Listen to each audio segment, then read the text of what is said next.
So this poem is dedicated to all the Christian Karens out there. Or the Karens that think they're Christian, or just the women that think that they are emulating a Christian attitude and reflecting Christ when they are in fact not. So this one's dedicated to you people, to all the Karens in the world.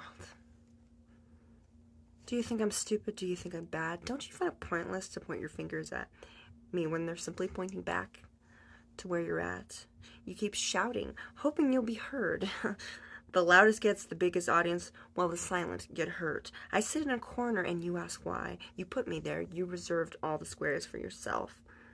And you're heard. You're supposed to have a clock, but I guess you forgot. The sheeps don't fight with teeth and claw.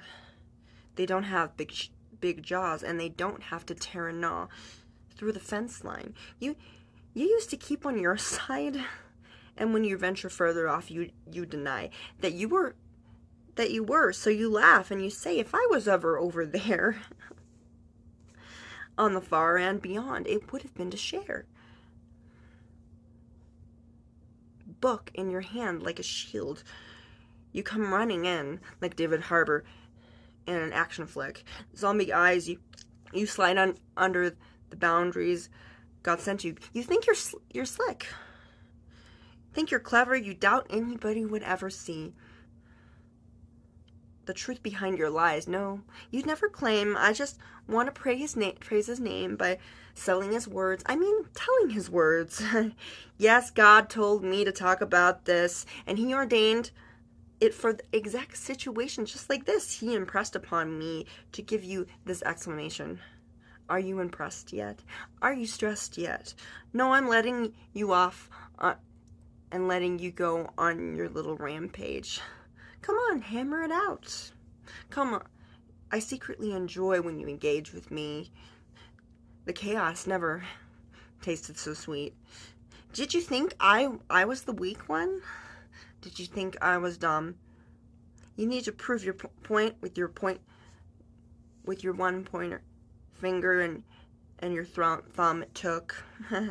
You took 2 minutes and 1 sentence to think that you're done. I give you paragraph after paragraph, page after page. You want me to read the scriptures? Why don't you pray so I don't have to hear your little Karen voice or what your little Karen voice has to say? You waste your time crossing lines, assuming, misjudging. You act as if you're God by putting everybody in the world in a box while you talk on top, when you know full well that Jesus is coming. Honey, I really think you should be running. Yeah. Oh, do you think that? Oh, do you do what Jesus would have done? Really, tell me, who would he have hugged? Were you there when he dined with a man he called the devil? He drunk wine, a party goer, sometimes a party crasher. He approached naked men, hung out with tax collectors. There was a woman in his entourage that washed his feet while she wept. She kept a secret of 7 demons, and Simon was an OG. He carried a knife at all times. He was a vigilante and a killer. Somehow Sam Smith is out of line to you. You blame the sins of your fathers on your sons and your daughters. When your children fail, you get mad and you lash out on the latest fad. You scream at people you've never seen. You throw up on the movie screens. You hurl insults on celebrities that your daughter is watching. You slam shut laptops because you think your son's tongue touched something he shouldn't. You teach your children to suppress their stress and their emotions. Don't talk about sex because it's always made you queasy, but you tell them to undress because the outfit is too low cut, too short. Children take their parents to court because they have power now. You know they can win, but you misdirect all their independence in your own resentment and mistake their confidence as a crime and a shame and a sin. Tell me, when are you going to choose to actually live? The sleeves are too long, so she's really hot. It's 80 degrees and she's wearing cotton and fleece material so heavy, thick, it feels like might come and blaze. She has to wear a sweater even on the summer days. The skin that she's in is attracting too much attention. Never mind that the teacher's gaze lingers on longer than the boys. You throw bras and tampons at her face like she's got a choice. Then you blame Cardi B and Rihanna for teaching them to be less obsessed with their bodies. You keep staring at her boobs, her bare shoulders and arms. You're an adult and you're closer. So who's at fault here? Is it Billie Eilish or is it your influence that's to blame?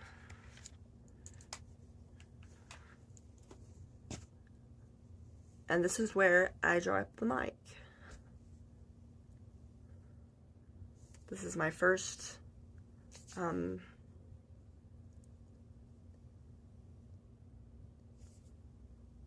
theatrical poetry, so be kind to me.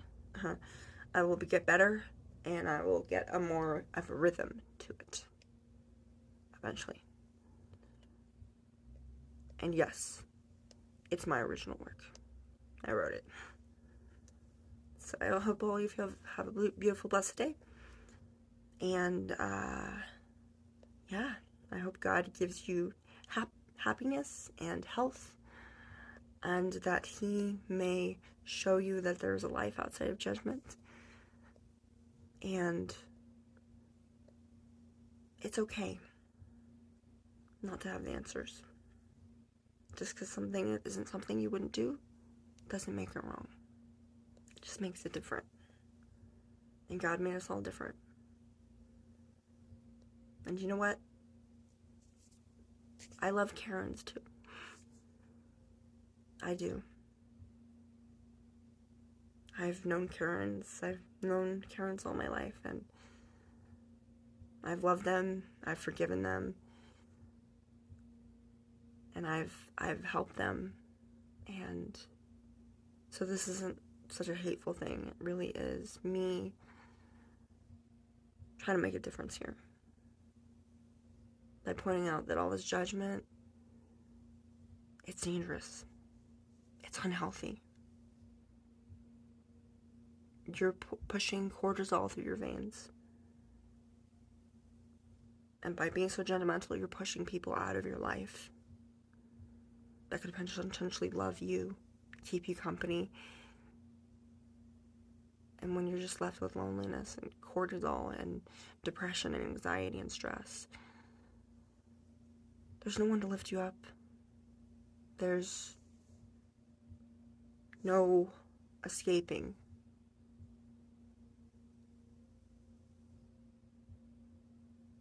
Don't be that person. Don't be alone. You're not alone. You don't have to be, and you don't have to choose to be. Choose to be happy.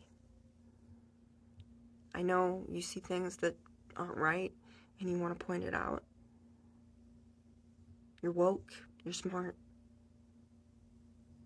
but you forget Jesus sent us here to love people,